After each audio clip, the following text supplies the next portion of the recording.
game of the ARC, arguably play what has historically been your most difficult opponent in the tournament. What were your goals heading into the match? And obviously, result aside, do you think you hit some of those targets?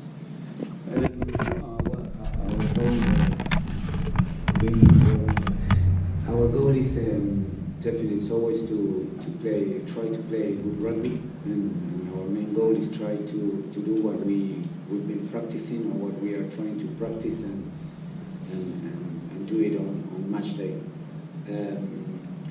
We knew it was a tough challenge because most of our guys are coming from holidays, 2 weeks pre-season, and it's the first game of the year for them, and against a solid team of USA, it was always going to be a tough challenge.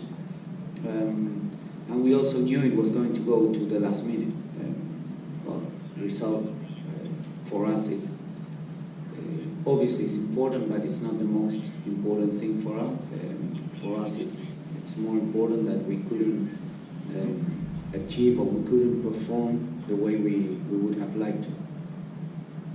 And how does this tournament fit in with the overall development structure in Argentina? Obviously, you have your top choice, the Pumas, and then you have the Jaguars playing Super Rugby. So how does this team fit in that overall kind of development structure?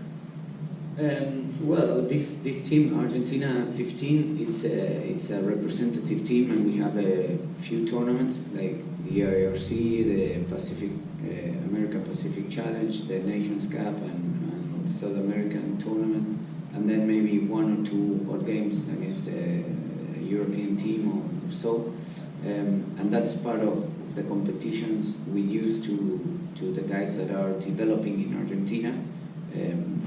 And for us, it's very important because it's not only the tournaments that we look to. It's a space that we try to build on with the players and follow them when they play their club rugby. We watch their games, we give them feedback, and we try to literally to develop players. What we want to give the Argentinian players is an opportunity for them to explore their potential and reach their potential, so that we can have more players competing for those professional spots in Jaguares, in Jaguars, and the Pumas. Coach, you have a long international season, like you just stated.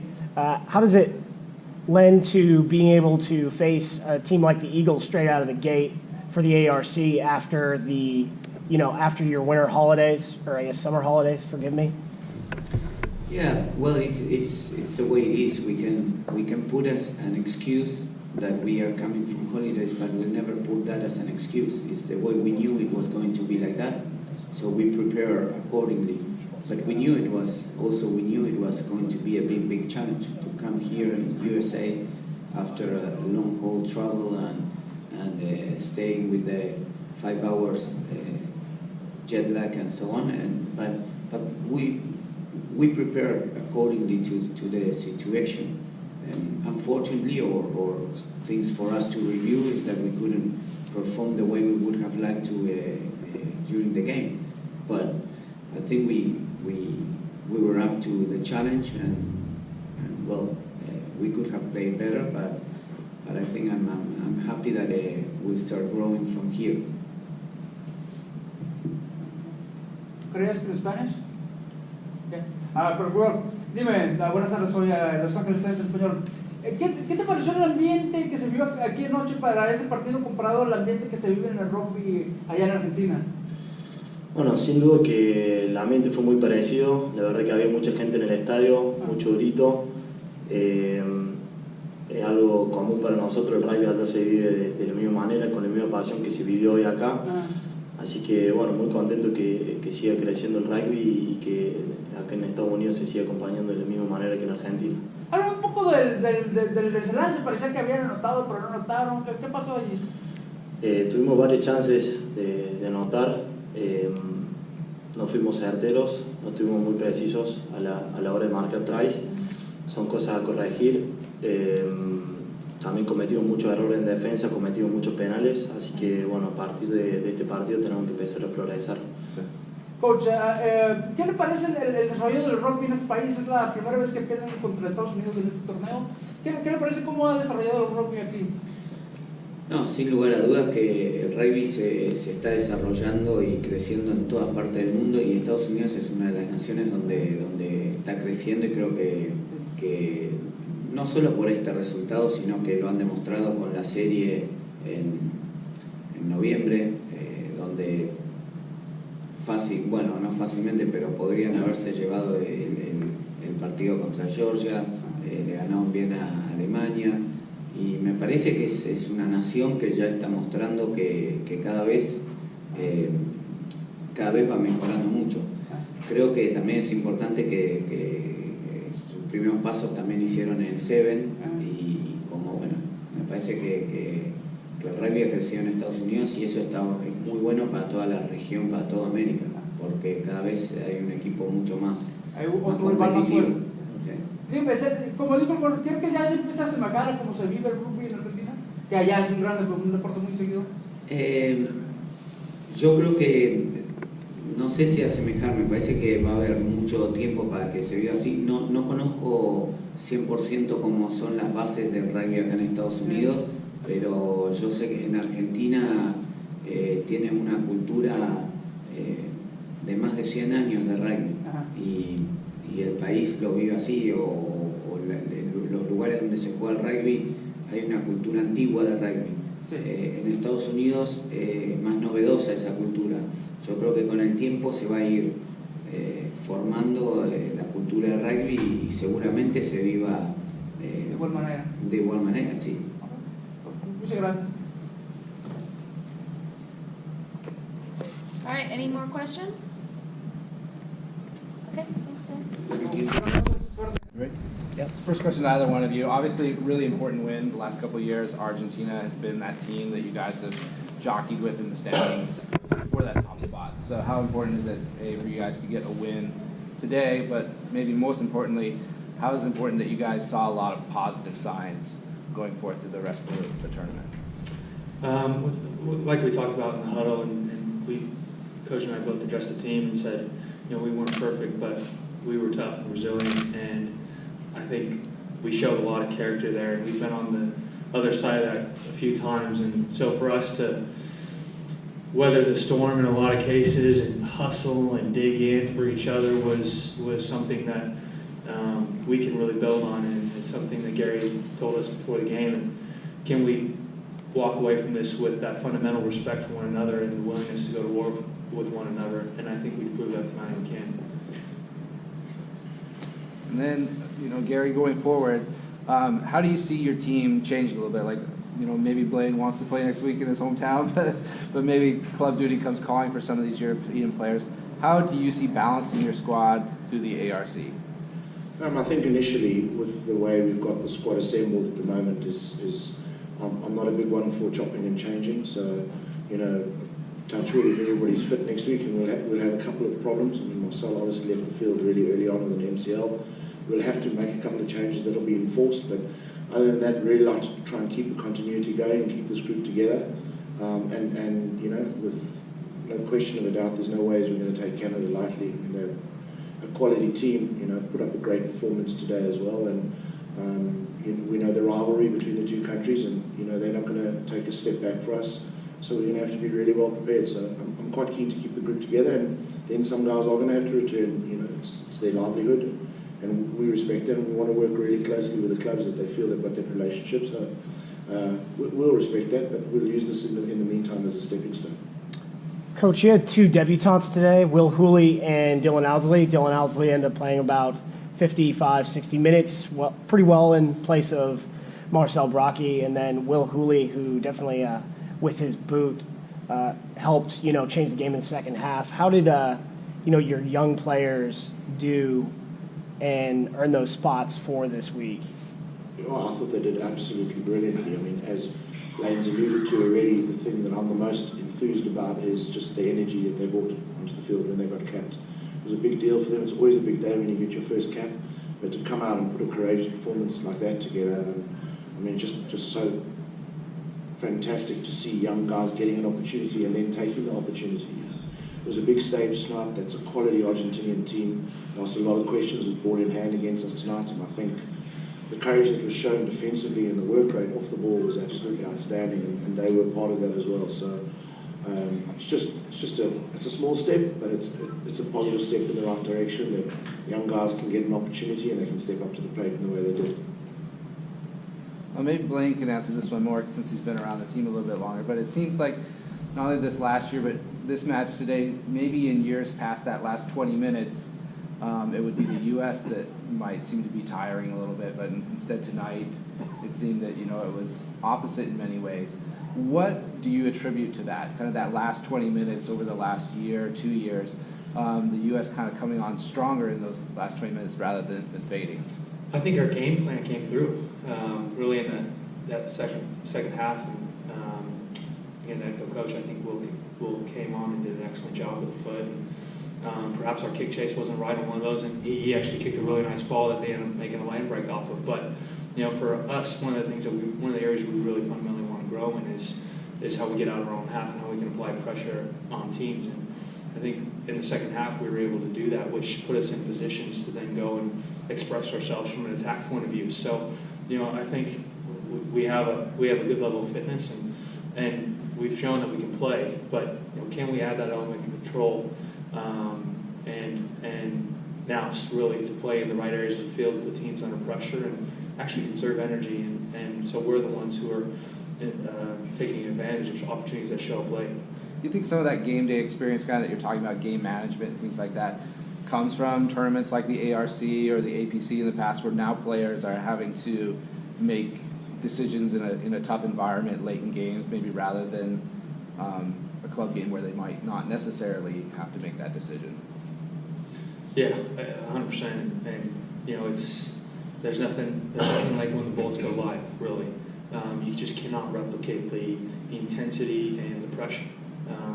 So the challenge is we grow as a team, and our drivers and our playmakers grow to continue to reinforce our game plan, and we'll be able to show how well we can play rugby through that as a collective. Blaine, you had to play 6 today in the scrum for about 5-10 minutes. When was the last time you played 6? It's rugby. Sometimes the game requires you to get uncomfortable. So I've had to pack down once or twice before, but ideally that doesn't happen. But I think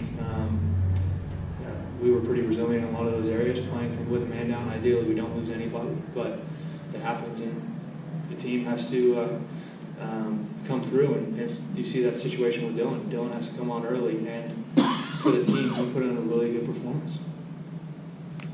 Coach, was there anything specific tonight that you would have liked to seen the team improve upon? We'll have a look at the video and we'll reassess that. I mean, my overall feeling at the moment now is I think we had a pretty good balance to what we were trying to do. I think there were a lot of opportunities for us to run at them and ask questions with ball in hand, and we'll never want to go away from that. We'll never want to go away from being a good attacking team. But our decision making at times, we can certainly improve.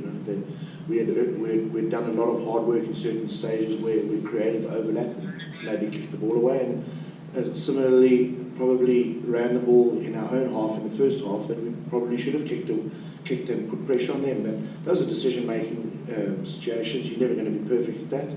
We're going to keep working at that, but I felt really encouraged by the balance of our game tonight, and mustn't underestimate this Argentinian team during the APC and the amount of rugby that they play and the questions they asked. To hold them to 10 points was no mean effort. Remember, one of those tries down the short side came when Blaine was on the scrum, but we didn't have a wing there, so there was absolutely no man marking it. So the courage and the effort and the resilience of the players in the collisions was absolutely fantastic, and it's just a groundwork. It's early days still, but I'm really encouraged with the balance that we showed tonight.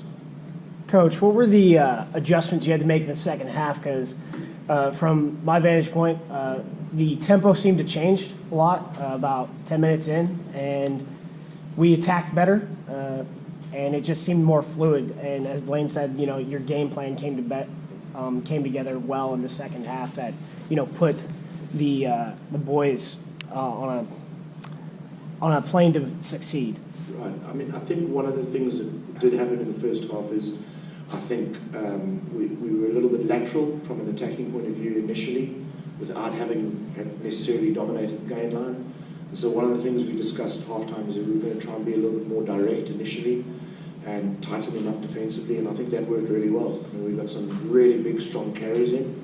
After the big, strong carries that we got in, we were able to get over the gain line, and they tightened up, and then the space was out on the outside. And I just think the adaptation for the boys at halftime to be able to take that on board and execute it the way they did was phenomenal. I mean, it really, really was. I mean, as I say, it's a physical Argentinian team, and for us to have changed that and given ourselves a better picture in front of us that we don't want to necessarily go wide that early. We want to earn the right to do that by dominating the gain line. I think that changed the picture, and I think they were scrambling a lot, and they struggled a little bit out wide when we did be able to earn the right from our direct play. In saying that, you know, we put our hands up and say that there were opportunities out there we didn't take. You know, through a couple of missed passes and skip the overlap that really created a way. But those are work-ons. You know, we'll continue to work on that. But just really impressed with the way the guys adapted at half-time, and as Blaine says, you know, when we slightly tweaked the game plan, they responded fantastically.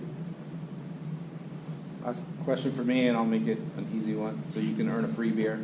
But obviously, Chris Wild's been retired from the Eagles for a couple of years now, but now he's going to retire from rugby. You know, just Blaine and Gary, from your observations, seeing Wildsy in the Premiership for so long, what are some thoughts on kind of Chris Wilds and his impact on the U.S. and his game now that he's First thought is I hope he's going to change his mind. That's all. Yeah, for me, he's one of the all-time greats, and I feel very fortunate to be able to call him a teammate and a friend. He's had a huge impact on my rugby career. Played a lot of rugby with him. He is one of the most competitive guys I've ever been around, which is funny because he is such a nice guy as well. I don't think there's anybody who doesn't get along with Wildsy. He has every single person's respect who's ever come across him because he is 100% committed. So I think from our perspective, all we can really say is thank you for your service and wish you all the best in your next chapter, and you're one of the true greats. Coach, this is sort of a further looking question, but so MLR's coming online. You brought in 17 players into camp that are MLR signed right now. My last count, maybe there's one or two more. But how do you see those systems having a positive effect towards, say, the June tour and, you know, say beyond? Oh, massively. I mean, I'm so excited. Can't wait for the MLR to start and to follow and track the players. I've absolutely no doubt that there's going to be some diamonds that we can unearth in the MLR.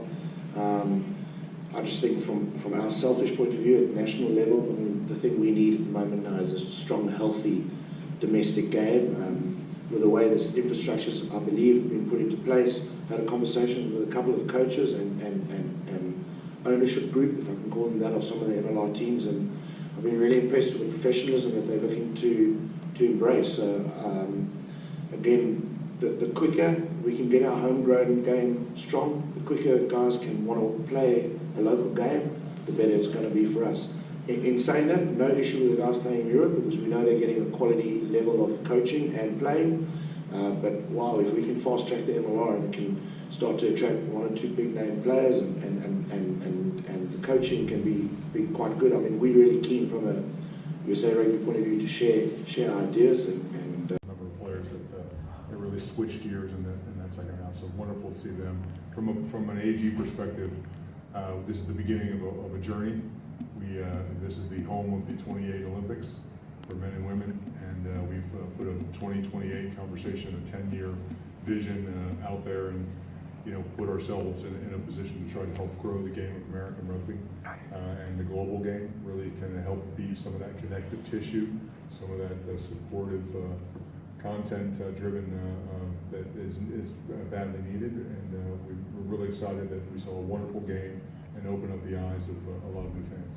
Speaking of the growth, is there a one-year plan and maybe beyond that you want to share for what AEG Rugby, how they're going to continue to promote the sport? Yeah, so the vision is to try, that we've got this great runway of the Olympic Games here in 2028, but it's more along the lines of helping to create content in the United States work with USA Rugby and other partners to build as much as we possibly can within the U.S. market with partners from abroad. And our broader mission is to work on a global basis to help teams and franchises and leagues and unions to be at the best that they can be. And we've done that in so many sports in so many different dynamic ways.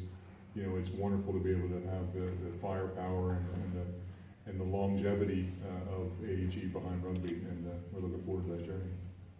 Any questions from the? So beyond tonight, you know, what other events do you guys have AIG rugby-wise in terms of matches, other sort of events you got cooking? So we have a multi-year partnership with the Premiership, English Premiership, and we'll be working on a game for April of 2019, that second edition. We are in talks with a number of groups. It's really about building a calendar that's consistent over a multi-year period. So we have you know, our feelers out and some discussions. We've given presentations to lots of different unions, to different groups, and certainly within USA Rugby to help them build. You know, we have a wonderful partnership with NBC Sports. ESPN is coming, is family. We are in our buildings here in Los Angeles on the West Coast. So we're helping to build and bring value to broadcasters and sponsors as well. So right now, books are 2019, and 2018 is really our development year after this game. Is really working with USA Rugby to construct that calendar so we can have a multi-year plan. Dan, you've talked about the calendar of rugby and also this place being the 2028 venue for rugby at the Olympics. Going forward, how many events do you want to put here so that the spotlight is shown on here and StubHub is synonymous with rugby, so that, you know, when people are coming to the Olympics, they're not just coming to LA, they know StubHub is going to have the Olympic Sevens tournament for, you know, those 5-6 days. We're going to have every single event here at StubHub Center. No, we know that we live on a continent. It's a large place. There's growth and dynamic rugby in a lot of places. I think there's probably 10 to 12 markets that facilitate a good depth of rugby, culture, expats, university, corporate facilities. We have major partnerships, if not great influence, and wonderful people that we know. In all of these markets, we built a lot of buildings and have built a lot of connective tissues, we said before, in a lot of different places. So we want to be smart and strategic about where we put things and how we advise people to do things. But StubHub is our home. It's the home of the LA Games in 28. So we'll work hard to put the right pieces in the building here, and it's going to be wonderful to see that grow.